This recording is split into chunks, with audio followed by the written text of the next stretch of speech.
welcome everybody. Welcome to session. Hopefully you've had some good conversations here so far. We're excited to be part of this and to have a conversation with you about how to build cultures people love. I'm coming in from California, San Jose area. My name's Chris Deaver. This is Ian. Ian Clausen. I'm from Utah, but I'm a native of Southern California. Actually, Chris and I both grew up in Southern California, but we met in the Bay Area. So I went from Silicon Valley to Silicon Slopes. That's the area I'm in now. But yeah, let's break down a little bit about our story, how we met and why we're here. So first of all, I have a background in healthcare. And so over a decade as a healthcare leader, and I cared very deeply about leadership principles, how I show up as a leader, endured the pandemic in the Bay Area of San Francisco, which was a hotbed for COVID, and just how all that rolled out. But let's backtrack a little bit. So I met Chris in the Bay Area about 8 years ago through City Rec Basketball League for our sons. We're sitting in the stands, and we made the connection that our sons hung out at school. So it's kind of weird. Everyone has a different partner story. Ours was in the stands. We were being present as dads.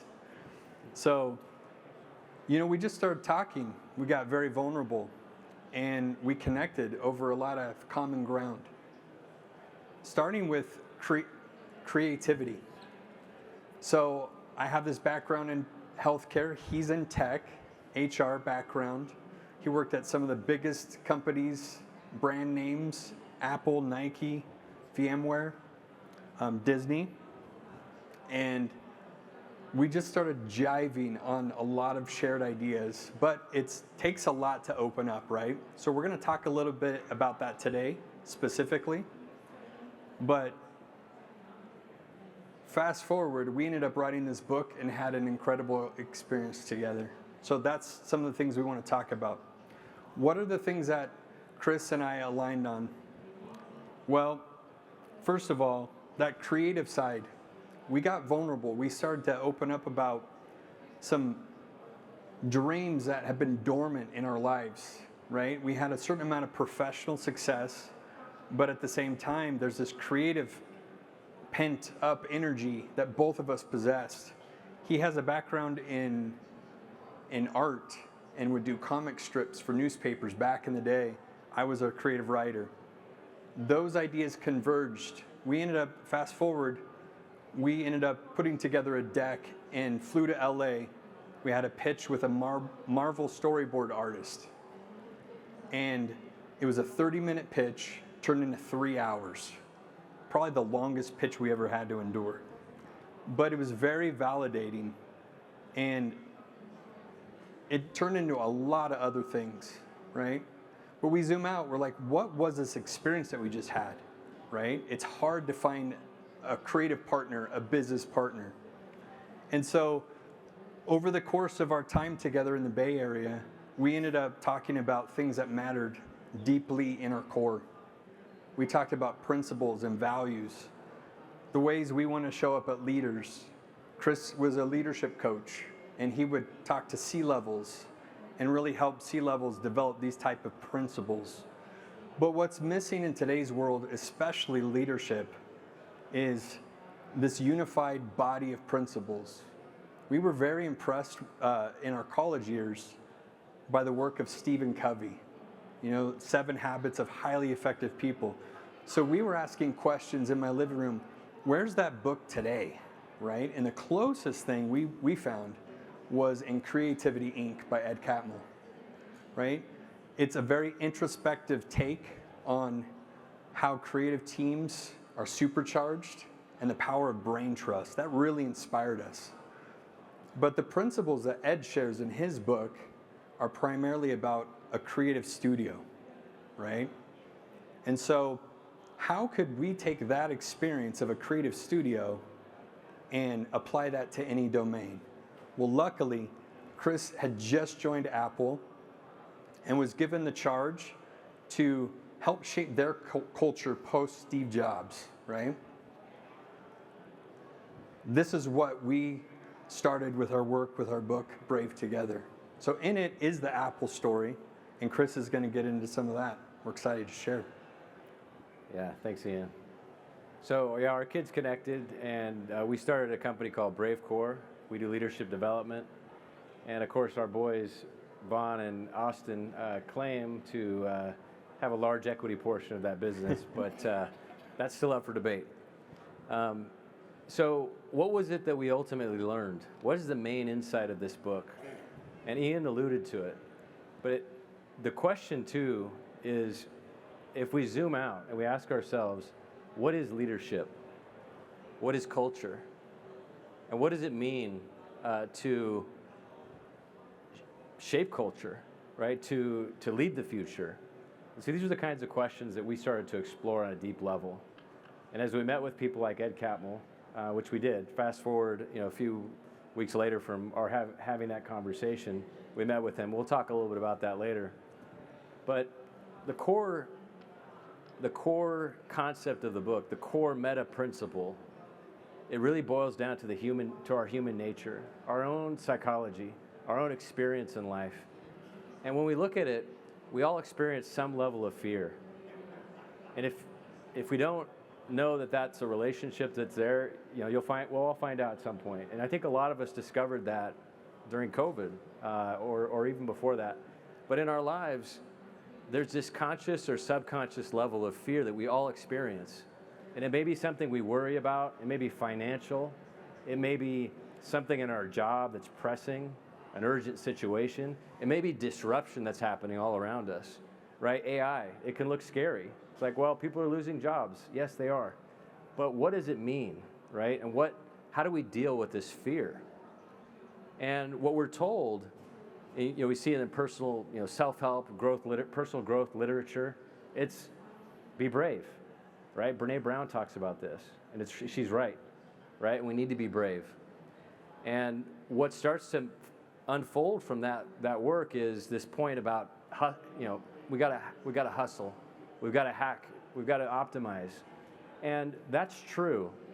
But there's a ceiling to that, right? Just like a Swiss watch, if you wind it, you can only get so perfect down to the nanosecond. But there are limits to what it means to be brave.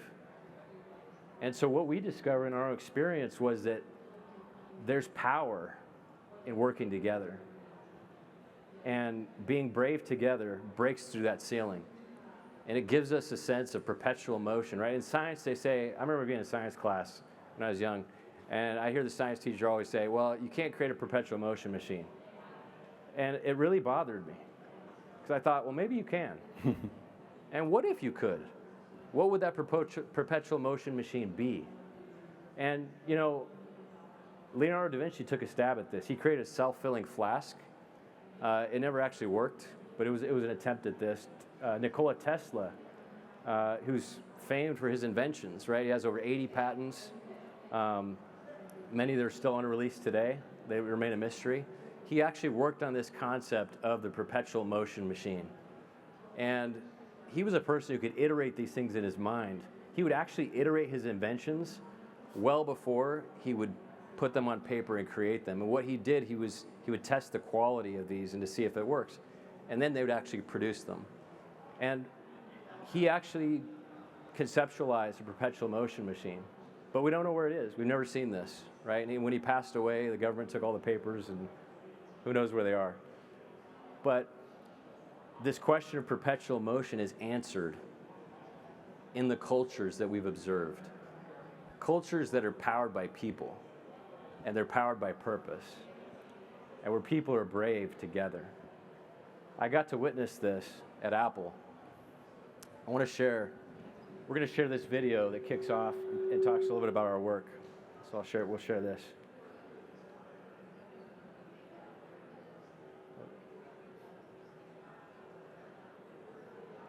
Oh, there's the sound. Johnny? We got sound? No sound. Try it again.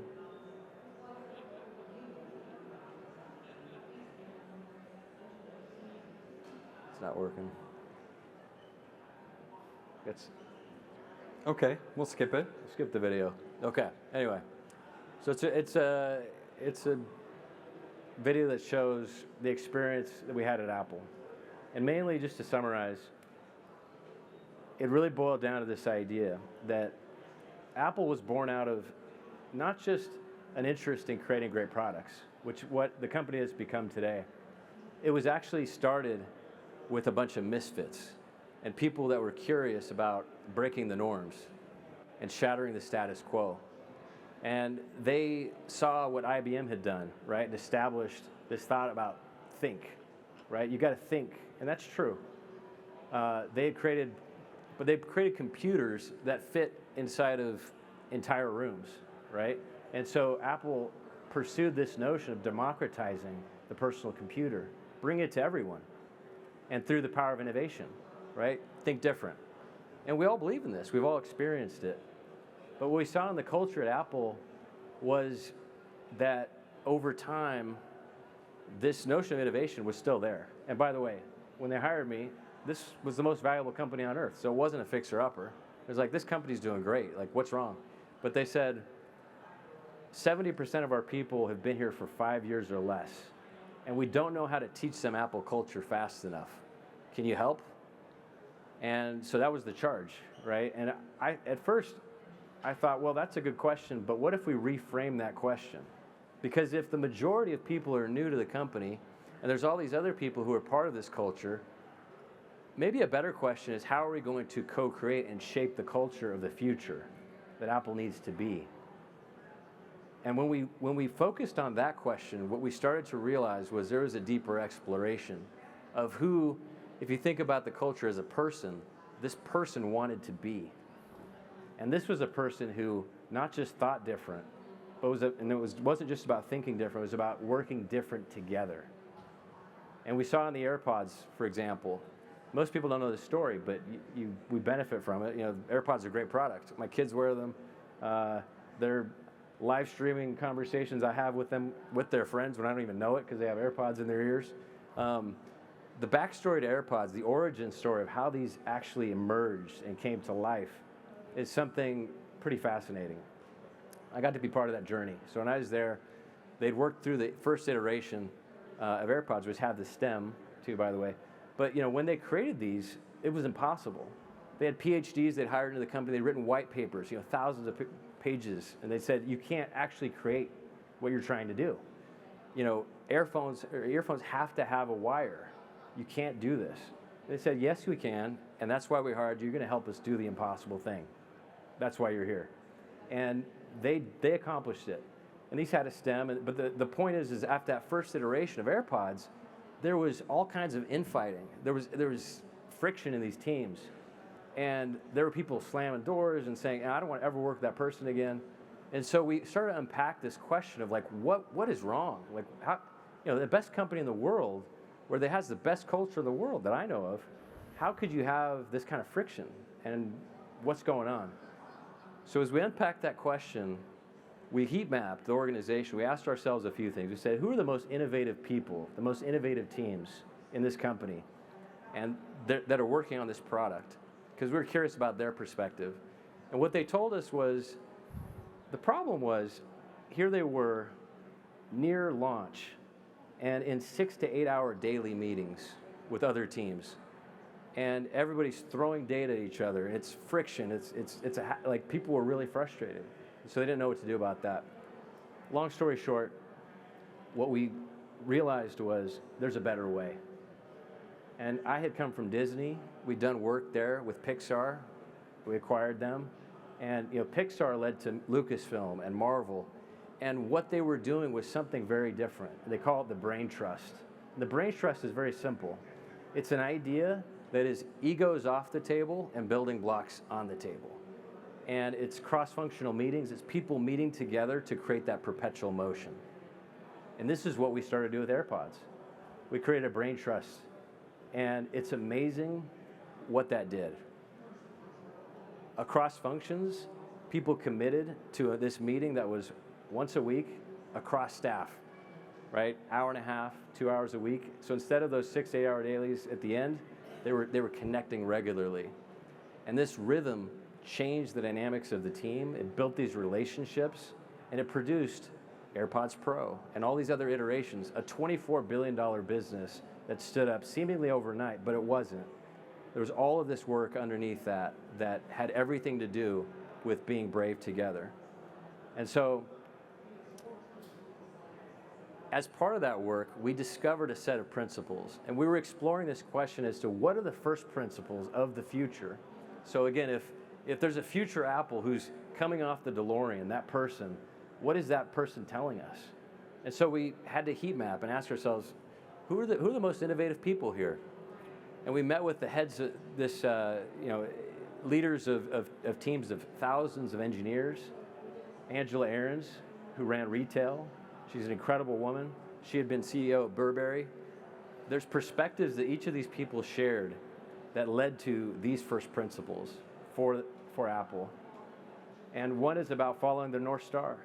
Right? It's a simple idea, but it's very complex because when you have cross functions and you have silos and you have many, many people involved, they had grown as a company 10x over the years.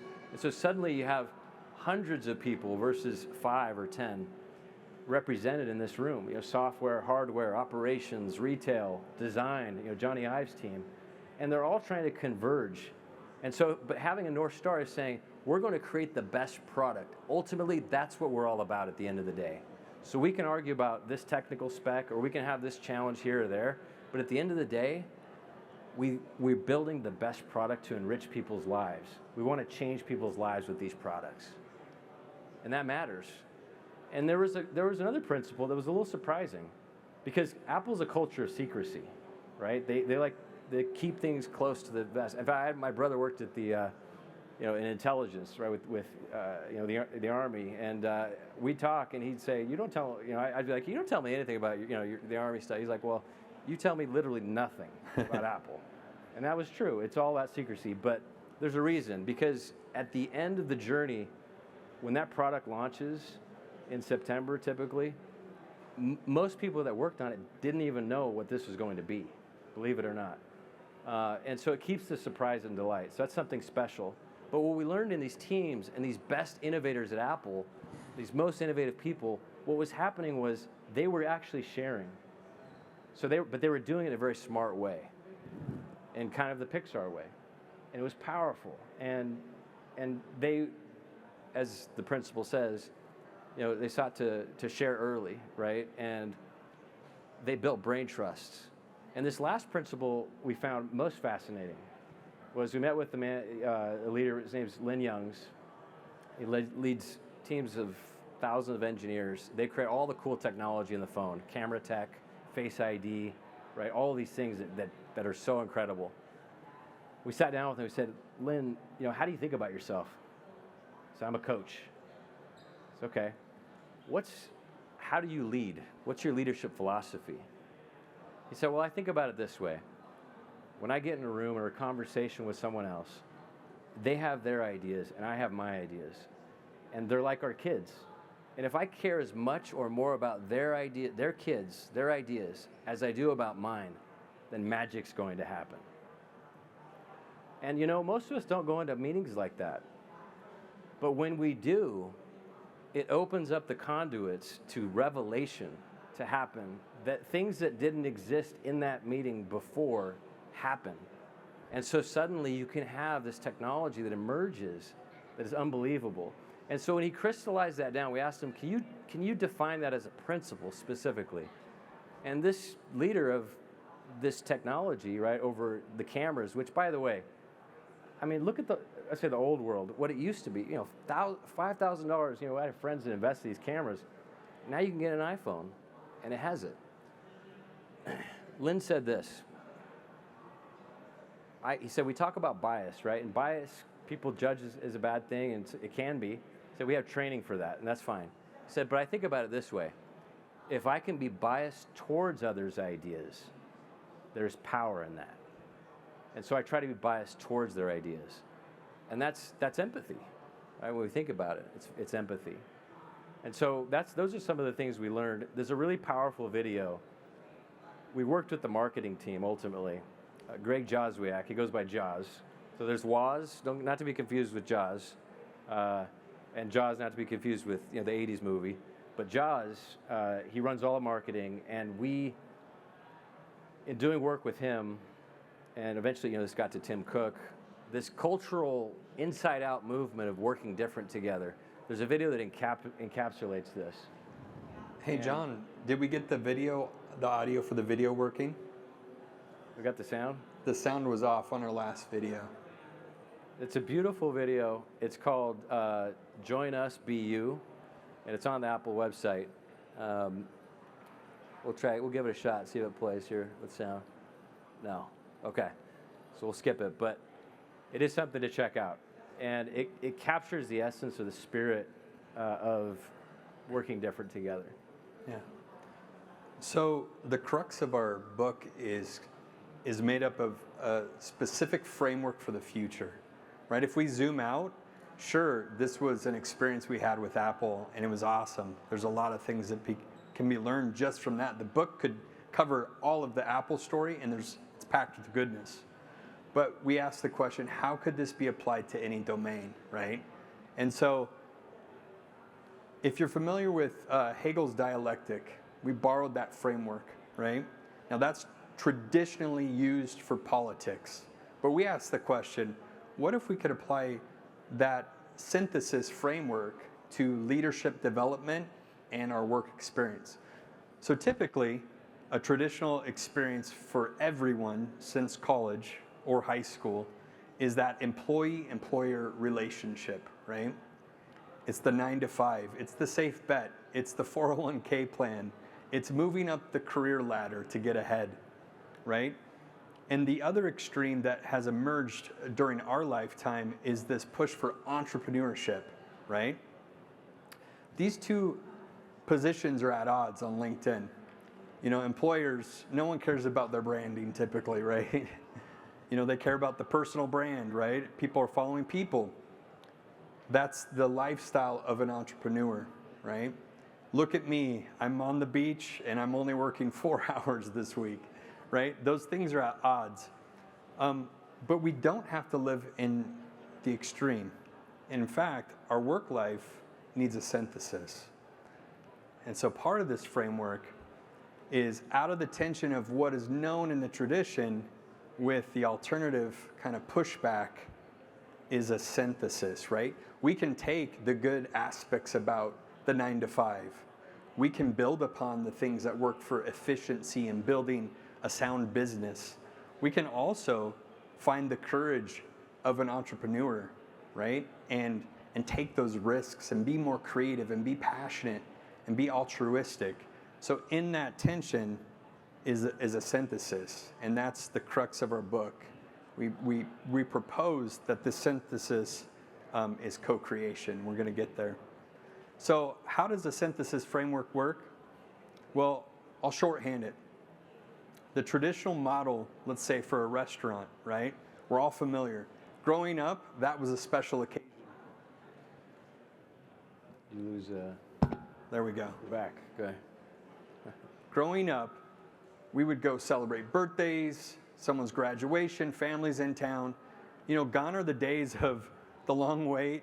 I used to love sitting there with a buzzer before our table's ready. I don't really see that anymore, right? But that's the tradition. And it tends to be very expensive, right? So the alternative model that emerged is fast food, right? It's that next evolution, pushing the boundaries of what's possible.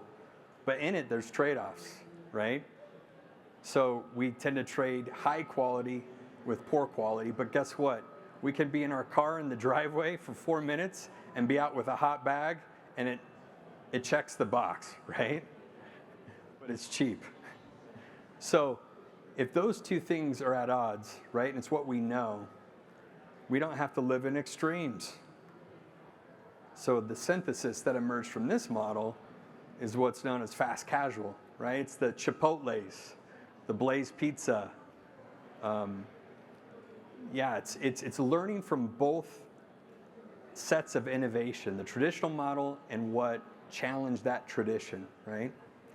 And so in our model, it's the same way, right? Co-creation is the next wave of work, right?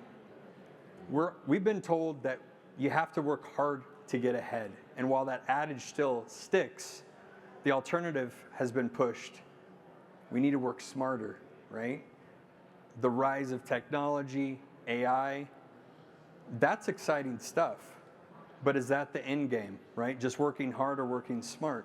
Those things still matter. The core competency of the future, we believe, is a question that not many people are asking. It's how can we work better together, right? So co-creation can work in any domain. You don't have to leave your employer to be a co-creator like an entrepreneur. You can look at your team differently and start showing up. How can you add value to your team? Instead of complaining, on your work break or off hours with a coworker about your boss, start showing up with different energy, right? That's the power of co-creation. Likewise, employers, they could use this as a litmus test to hire people that are co-creative, right? They could do training to help their leadership force become better aggregates of working together with others. And likewise, the entrepreneur can start to see their world different. The manufacturers, the suppliers, ChatGPT, right? All the 1099 freelancers you're working with, or just that small agile startup that's forming, right? Co-creation can power the future. Yeah, so I'll ask the question too, because we think a lot about this. And how many of us have ever had or know somebody who's had a bad boss, a toxic boss, ever? Okay? And how many of us have had or have experienced or know someone who's experienced a broken culture or a culture that's not working? Okay? Yeah, and the tie-in here is and by the way, it could be that, or it could also be the other question, which is an in-between one, which is, how many of us have experienced I have to ask, you don't have to raise your hand, but a boss or a leader that just wasn't all that inspiring. It wasn't enough, right? It wasn't enough to keep you there. It wasn't enough for you to do your best work. Or a culture where it wasn't enough for you to do your best work. And then ask ourselves the times when you did, or when it was that kind of leader. And it's likely that person was a co-creator and they saw themselves that way. I had a leader who'd do this. He'd sit down, he'd ask the question. I'd come to him with problems, challenges, and I thought he's just going to tell me the answer. Oh no, he asked me the question. If you were me for the week or for the day, what would you do about this? And he just fully empowered me with the answer. And then he started shaping this together. He was curious, and I'd share the answer, and I thought, well, now he's just going to tell me what to do. No, he just grab it in the air and start shaping it with me. And it was so empowering. And it's simple, right? This is not hard to do. But as we break it down and we think about, how do we actually make this happen? Because it's very lofty, right? Be a co-creator. But let's make it very practical, right? We all have meetings, right? And whether you're leading the meeting or you're part of that meeting, we're all part of them, right? We're involved in them. So we can reimagine these. Why reimagine them? Well, they're not working, right? People are not having the kinds of experiences that would say that meetings are working. They say they don't enjoy them, right? They're boring. They don't come away with clarity, right, about what the goal is. Now, this is surprising. What percentage of our days are spent in meetings? A lot, right? So this notion of co-creation can transform or reimagine this whole experience. And going back to the idea of revelation and magic in co-creation, well, why wouldn't we want that? We all want to create the best products and services. We all want to do the best work of our lives. We want to change people's lives. We want to change our lives, maybe even change the world. But it doesn't happen with poorly planned meetings. Control, micromanagement, strictly agenda-driven. That's stifling, right? And companies do this. Why do they kill creativity? Well, they're killing, but they're stifling the human spirit. And we can ask ourselves that question. Have you ever been in a meeting that's boring? All of us have. But have you ever been in a place, I'm sure we've all experienced this, you've experienced it, where you felt flow, right? You're doing something you love. You're playing music, you're drawing, you're playing a sport, you're in nature, right? Whatever it is you love and you feel that flow, you step outside of time. And then what happens when you do that with other people, right? We see this in sports teams when they're playing like one, right? I would reference the Golden State Warriors, they're my favorite team, but they're not quite that there now. But there are teams now when they're moving in flow, and there's something special about it because they're moving as one. The Navy SEALs, they see this happen, and they don't know how to recruit for this. They don't even know what it is exactly. We call it shared flow. And the question is what if you could have that in the meetings you're in? What if you could experience that every day? We've seen this happen. In the places we talked about, they're doing it. And so how do you make this happen? Well, Reimagine meetings, start by reimagining it as a brain trust. So shifting from boring to being activated. We all want to feel that energy. We want to feel that perpetual motion of meaning, right? Of bringing our best work to the table. So we had an experience in this, and this goes back to what we were just talking about, empowering. We learned something from Ed Catmull. So we met with him. He started Pixar with Steve Jobs. He worked with Steve for the longest of anybody else, 26 years. And the thing about Ed is he's a very introspective person. He has a PhD, he's a smart guy. He actually invented most of what we see in the movies today. He would never tell you that because he's a modest guy. But he worked on Star Wars, the original movies. He's done all the stuff he did with Pixar. We asked him the question, what's your leadership philosophy? And by the way, this was after we'd set up a 30-minute meeting with him, and we were sharing, and we thought, this guy's Yoda, right? We're going to sit down, we're going to hit the wisdom dispenser button, and he's going to dump all this wisdom into our fertile minds. And it didn't work that way. Not out of the gate. He just was listening and asking powerful questions for 3 hours. It was incredible. And so at one point we paused and said, Ed, what's your leadership philosophy? And he said, I lead with a question. And he did. And there's so much power in that. And he told us a story about it, being at Pixar. You know, when he shifted from just firing off answers to people that were asking and handing them out.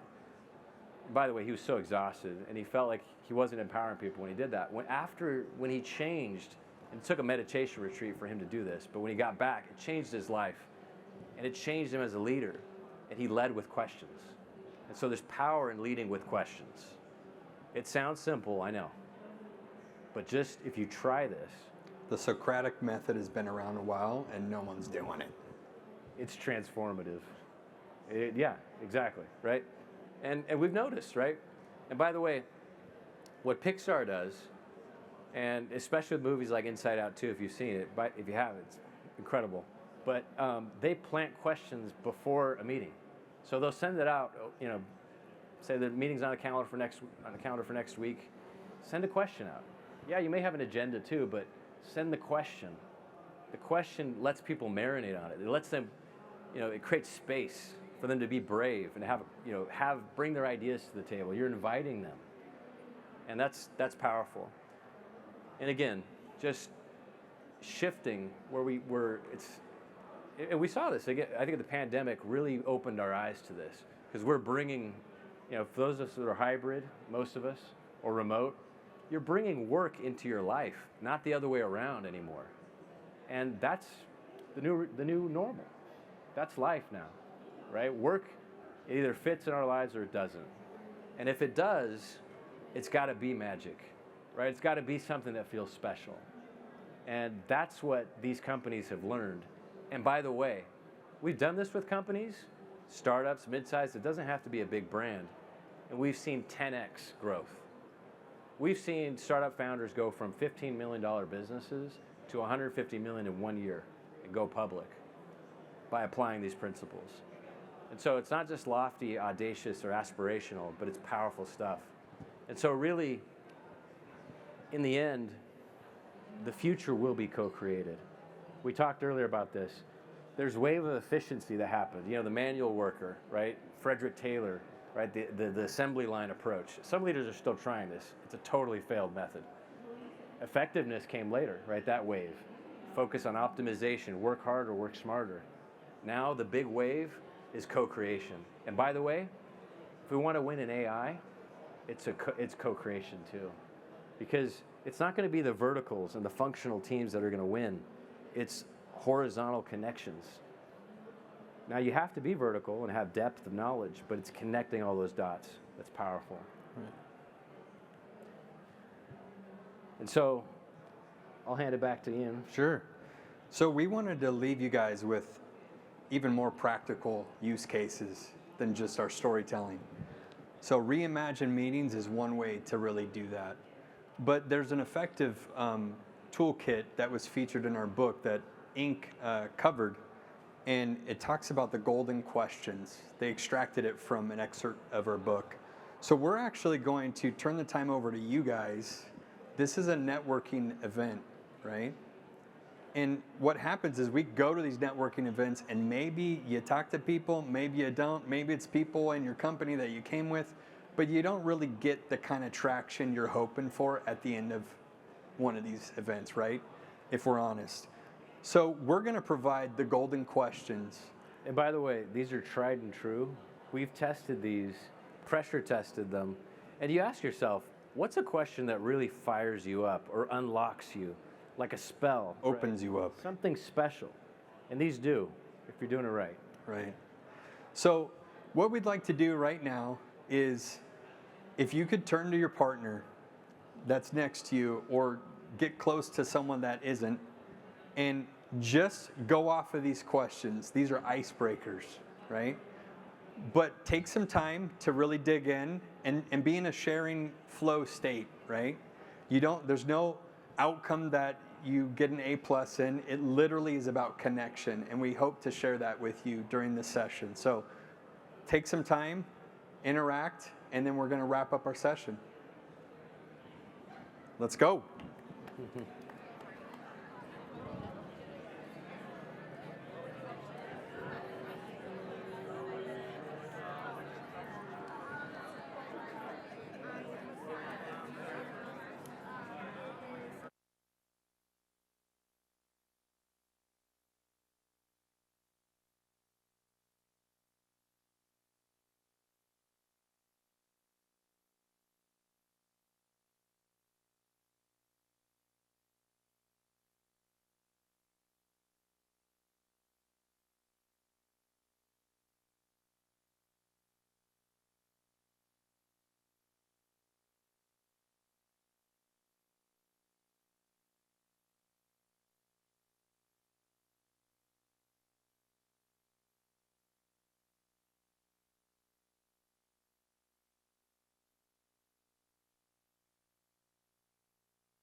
Yeah, you're right.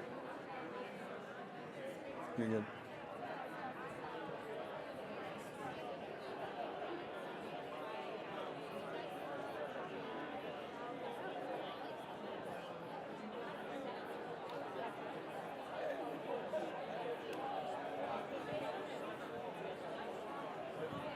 All right, we're going to bring it back in. Hopefully you had a golden conversation based on a golden question or two or three. But you can bring these with you. You know, these are powerful questions.